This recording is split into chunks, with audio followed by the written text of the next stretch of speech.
சென்னையில் அடுக்குமாடி வீடுகள் வாங்க வேண்டுமா?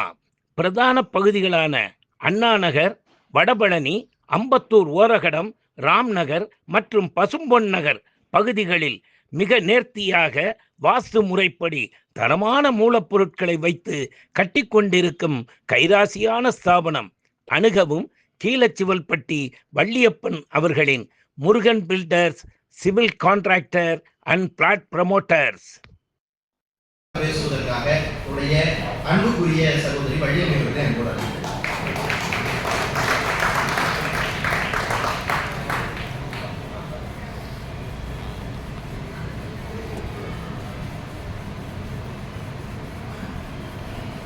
ஔவை மொழிகளாய், வள்ளுவன் நெறிகளாய், கம்பன் காவியமாய், கண்ணதாசன் வரிகளாய் வளர்ந்த தமிழை வணங்கி எண்ணணி எதிரணி பேச்சாளர்களுக்கும் நிர்வாகிகளுக்கும் முருக பக்தர்கள் அனைவருக்கும் வள்ளியம்மையின் அன்பான வணக்கங்கள். ஒரு வருடத்துக்கு முன்னாடி சென்னை கம்பன் கழகத்துல அறுவரில் யாருக்கு அரியணை அப்படிங்கிற தலைப்புல இலக்குவனே அப்படின்னு அரியணை பேசுறப்போ இதே மாதிரி ஒரு மேடையில முன்வரிசையில இலங்கை ஜெயராஜ் ஐயா அமர்ந்திருந்து இளையோர் அரங்கத்தை முழுக்க கேட்டு ரசிச்சு அதுக்கப்புறமும் இளையோர் எப்படி பேசினாங்க அப்படின்னு அவங்கள்ட்ட பேசிட்டு தான் ஐயா போவாங்க. அப்படிப்பட்ட சிறப்பு பெற்ற இந்த மன்றத்துல இன்னொரு முறை ஐயா முன்னில பேசுறதுல ரொம்ப மகிழ்ச்சி. அதே போல அறிஞர்களாக அவர்களுக்கும் சோசோமி ஐயா அவர்களுக்கும் வள்ளியம்மையின் அன்பான வணக்கங்கள். தலைப்பு முருகரிடம் வேண்டுவது அருளா பொருளா? அருள்ங்கிறது நிலைத்தன்மை மிக்கது, பொருள்றது இன்னைக்கு இருக்கும் நாளைக்கு இருக்காது. நாளைக்கு இருந்தாலும் உங்களுக்கு நல்லது பண்ணுமா கெட்டது பண்ணுமான்னு தெரியாது. செல்வன் சொல்லிட்டு போனாரு, கண்ணை மூடி சாமி கும்பிடுறாங்க, கண்ணை மூடி சாமி கும்பிடுறாங்க. நீங்க பொருள்னு பாத்தீங்கன்னா கண்ணை திறந்து பாத்தீங்கன்னா உங்களுக்கு பொருள் தெரியும். கண்ணை மூடி வேண்டினீங்கன்னா தான் உங்களுக்கு அருள் கிடைக்கும். நாங்கெல்லாம் சாதாரண மனுஷன், நாங்க பாம்பன் சுவாமியில அப்படிலாம் இல்லை அப்படின்னாரு. பொருள் கேட்டா நீங்க சாதாரண மனுஷன் தான். முருகன்ட்ட உண்மையான அருளை வேண்டினீங்கன்னா நீங்களும் பையத்துள் வாழ்வாக வாழ்வன் வானுடையும் தெய்வத்துள் வைக்கப்படுங்கிற மாதிரி உயர்ந்த நிலைய நீங்களும் சேர்ந்து அடையலாம். இப்போ பொருள் கேட்டீங்கன்னா பொருள் தான் இருக்கும், ஆனா அருளால பொருளாவும் மாற முடியும் தெரியுமா? இன்னைக்கு நம்ம திருச்செந்தூர் கோபுரம் பார்க்கணும் இல்லையா? எப்பவுமே ஒரு கோயில் கோபுரம் அப்படின்னா ஒரு அரசர் கட்டியிருப்பாரு, அந்த காலத்துல இந்த ராஜா கட்டியிருப்பாரு. ஆனா இன்னைக்கு நம்ம பார்க்கக்கூடிய திருச்செந்தூர் கோபுரம் அப்படிங்கிறது துறவிகளால கட்டப்பட்டது. அன்னைக்கு இருந்த திருவாவடுதுறை ஆதீனத்துல அவர் அந்த கோபுர திருப்பணிகள் நடக்குது, நான் அந்த கோபுரத்தை கட்டணும் அப்படின்னு அவரும் நினைக்கிறாரு. ஆனா அப்ப அதுக்கு தேவையான பணவளமும் இல்லை. ஏதாவது ஒரு கட்டணம்னா பணம் வேணும்ல. அப்ப அவர் போய் பணம் முருகத்தை கேட்டுக்கலாம்ல, இல்ல. அப்புறம் என்ன தெரியுமா பண்ணாரு? போய் முருகத்தை வேண்டாரு, இது மாதிரி கோபுரம் கட்டணுமே, பணம் இல்லையே, நான் என்ன பண்றது முருகா அப்படின்னு வேண்டாரு. அன்னைக்கு கனவுல முருகர் சொல்றாராம், நீ என்ன பண்ணு, கோபுரம் கட்டுற பணியெல்லாம் ஆரம்பி, வேலைக்கு ஆளெல்லாம் கூப்பிடு, வேலையெல்லாம் சொல்லி வேலை முடிஞ்சதுக்கு அப்புறம் அவன் வருவான். நீ என்ன பண்ணு, பன்னீர் இலை இருக்குல்ல, பன்னீர் இலையில திருநீரை வச்சு மடிச்சு கொடுத்து நீ பணியை தொடர்ந்து எல்லாமே நல்லபடியாவே நடக்கும் அப்படிங்கிற. அவரும் வேலையாளெல்லாம் கூப்பிடுறாரு, வேலையெல்லாம் கொடுத்து பணி தொடங்குது. அதே மாதிரி பன்னீர் இலையில திருநீரை வச்சு கொடுத்துடுறாரு. முருகன் என்ன சொல்லுவாரு, இந்த கொடுத்த உடனே அங்க போயிட்டு விநாயகர் சன்னதிக்கு அப்புறமா அதை போய் கலந்து பார்க்க சொல்லு அப்படின்னு சொல்லியிருப்பாரு. அதே மாதிரி இவரும் எல்லாருக்கும் கொடுத்து அனுப்பிடுறாரு. வேலையாட்களும் மகிழ்ச்சியா முருகன் பணி செஞ்சோம்னு நினைச்சிட்டு அந்த திருநீரை வாங்கிட்டு போயிடுறாங்க. அங்க விநாயகர் சன்னதியை தாண்டி போய் திறந்து பார்த்தோன்னே தெரியுது, அவங்க என்னென்ன வேலை பார்த்துருக்காங்களோ அவங்களுக்கு ஏற்ற கூலிய அந்த திருநீரை கொடுத்துருக்கோம் அப்படிங்கிறதான விஷயம். இப்படி திருநீராலேயே கட்டப்பட்ட கோபுரம் தான் இன்னைக்கு நாம பார்த்துட்டு இருக்கிற திருச்செந்தூர் கோபுரம். அதாவது 5 முகம் தோன்றி 4 முகம் தோன்றும், வெஞ்சமரில் அஞ்சல் என வேல் தோன்றும், நெஞ்சில் ஒரு கால் நினைக்கு இருகாலும் தோன்றும், முருகா என்று ஓதுவாரும் யாமிருக்க பயமேறி. இன்னைக்கும் முருகர் அன்னைக்கு இருந்து நமக்கு காட்சி கொடுத்துட்டு இருக்காருன்னா அதுக்கு அருள் தான் காரணம். அதுக்கு முன்னாடி மன்னர்கள் ஒரு கோபுரம் கட்டியிருந்தாங்க. அப்படி பொருளால கட்டப்பட்ட கோபுரம் படையெடுப்புகள் இல்லாம போயிடுச்சு. ஆனா அருளால கட்டப்பட்ட இந்த கோபுரம் அலையெடுப்புகள் வந்தும் இன்னைக்கு நிக்கிறது, நமக்கு காட்சி கொடுக்குது அப்படின்னு சொன்னா அதுக்கு காரணம் அருள் தான்.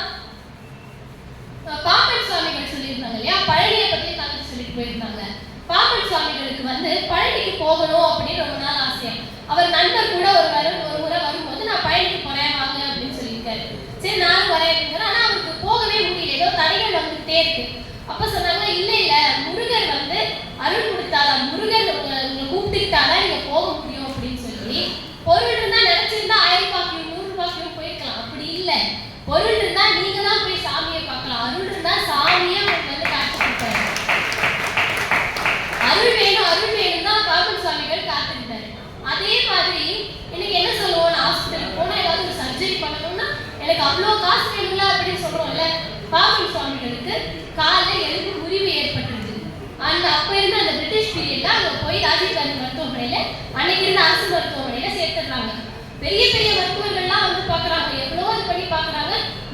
முடியாது அப்படின்னு எல்லாரும் கைவிரிச்சிடுறாங்க.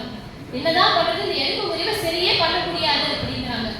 ஆனா இன்னைக்கும் திருவாரூர்ல மயூர வாகன சேவை நடக்கும். எதுக்கு அப்படின்னா அன்னைக்கு முருகர் வேலும் மயிலுமா காட்சி கொடுத்து 2 வேல் தாங்க அந்த மருத்துவர்களால் கூட சரி செய்ய முடியாத எலும்பு முறிவு பாம்பன் சுவாமிகளுக்கு சரியாச்சு அப்படின்னு சொன்னா அது முருகனுடைய அருளால தானே. இன்னைக்கும் அந்த அரசு மருத்துவமனையில அந்த வேலும் மயிலும் காட்சி கொடுக்க பாம்பன் சுவாமிகள் இருந்த அறை இன்னைக்கும் இருக்கு. நீங்களும் போய் பார்க்கலாம். திருவாரூர்ல பாம்பன் சுவாமிகளுடைய சமாதி இருக்கு. மயூர வாகன சேவை வருடாந்திரம் நடக்குது. அப்படி அருள் இருந்தா தான் எதுவுமே செய்ய முடியும். பொருள் ஏன் வேண்டாம் அப்படின்னா வாரியார் அவர்கள் நம்ம எப்பவும் காசிக்கு போனா என்ன பண்ணுவோம், ஏதாவது ஒன்று விட்டுட்டு வரணும், பிடிச்ச ஏதாவது காயோ கனியோ விட்டுட்டு வரணும் அப்படின்னு சொல்லுவாங்க. இல்லை நம்ம என்ன பண்ணுவோம், என்னமோ தினமும் 4 வேளையும் பாகக்காய் சாப்பிடுற மாதிரி போய் நான் பாகக்காய் விட்டுட்டு வந்துடுறேன் அப்படின்னு விட்டுட்டு வந்துடுவோம். அப்படி இல்லாம வாரியார் என்ன பண்றாராம், போயிட்டு காசியில நான் சொற்பொழிவாற்றி நான் வருது இல்லை எனக்கு சம்பாக்கியம், அதை நான் விட்டுட்டு வந்துடுறேன் அப்படின்னு சொற்பொழிவாக வரக்கூடிய பொருளை வாரியார் அவர்கள் விட்டுட்டு வந்தாரு. வந்து முருகனுக்காக அவ்வளவு சொற்பொழிவுகள் ஆக்குறாரு. அப்படி இல்லாம இருந்தா நீங்க யோசிச்சு பாருங்க, அந்த தலைமுறையில ஒரு 100 சொற்பொழிவாளர்கள் இருந்தாங்க அப்படின்னா 100ல ஒருத்தரா தான் இருப்பாரு. ஆனா அப்படி இல்லாம இன்னைக்கு நம்ம யாரை கேளுங்க, நம்ம எல்லாரும் வாரியார் வாரியார் அப்படிவோம். அதுக்கு காரணம் முருகனுடைய அருள் தான்.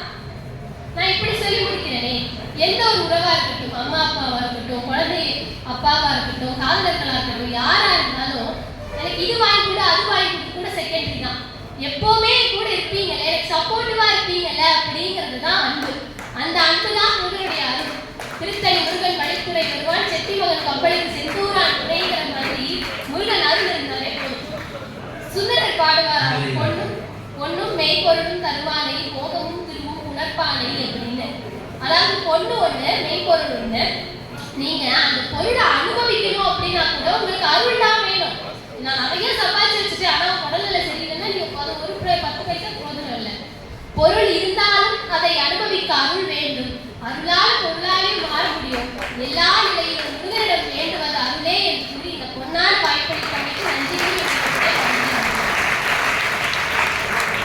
அவங்க சிறப்பா பேசினாங்க. ஏன்னா